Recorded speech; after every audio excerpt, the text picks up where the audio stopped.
Well, welcome back to Thoughts While Thinking. And you got to remember, these opinions are mine and mine alone, and that keeps everybody else out of trouble except me, and I hope it keeps me out of trouble too, because I don't like a lot of trouble. I like a little smooth sailing and no conflicts, but that's the way it is. And I'm trying to not judge, and I'm trying to be some real thinking.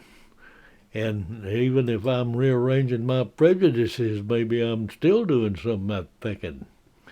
I'm trying to be in that 2% that really think. And I hope I'm not in that 3% that think they're thinking.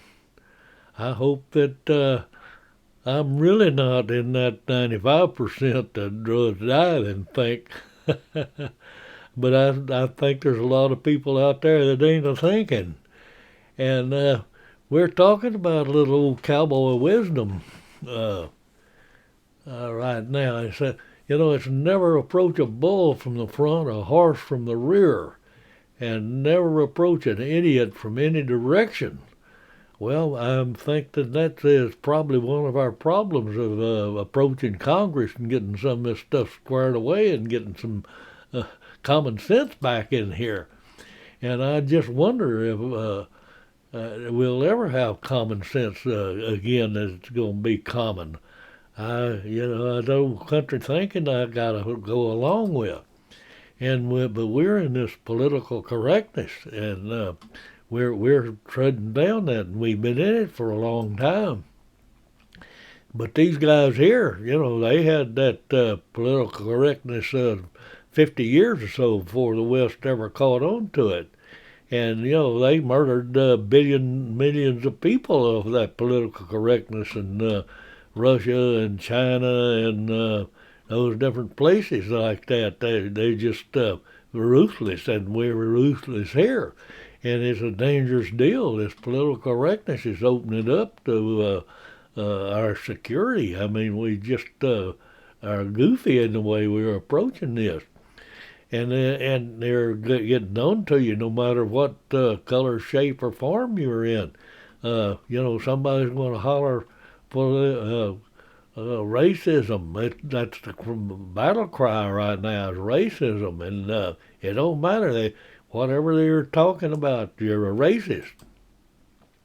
And this political correctness, boy, it does a lot more damage than it does good. And this guy here, he tried to butter over it a little bit, but the thing is that it's just an awful thing.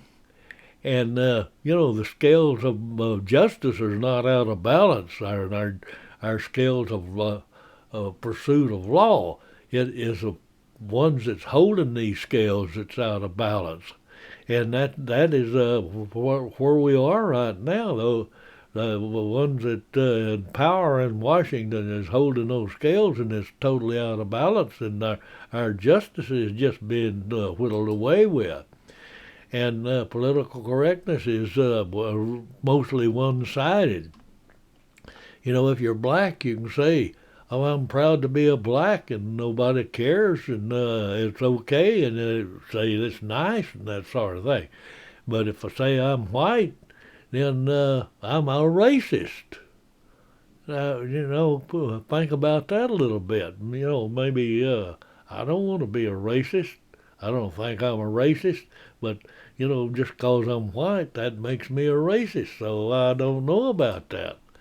And the left is just pushing this January the 6th thing because they're trying to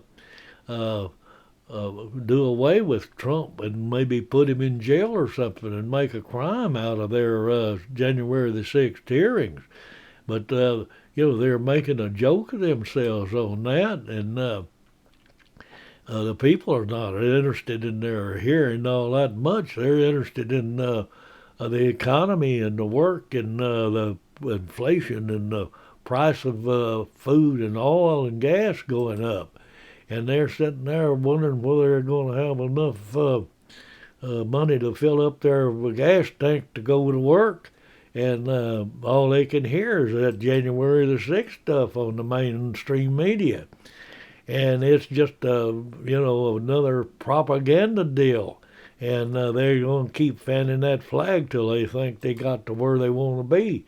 And it's just a big political circus, and it kind of makes you wonder if you're in that little deal where you're looking at all these strange people, the snake eaters and the fat people and all the tattooed people and all that stuff in the old circus, if you remember right.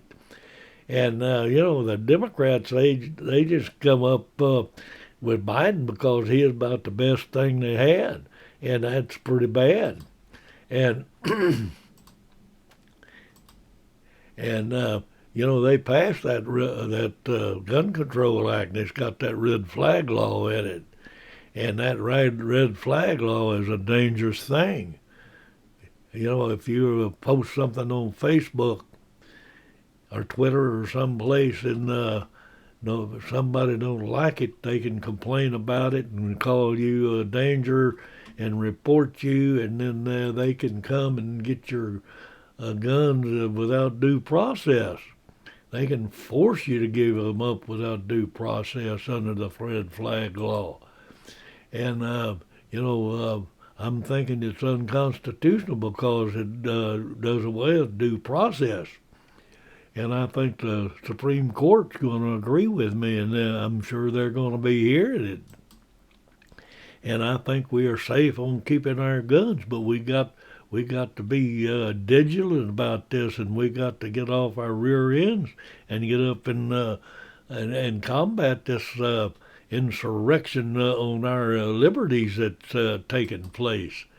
And we got some ridiculous stuff going on. They say that the gun is evil and the gun's one that's a problem.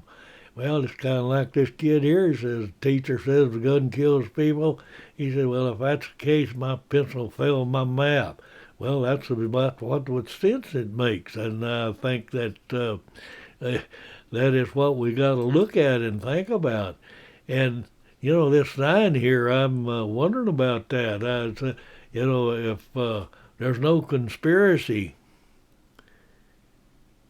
and our government is that stupid, well, I think so. I think that's kind of like old Mark Twain said, what if you're an idiot? And what if you're in Congress? He said, oh, I'm repeating myself.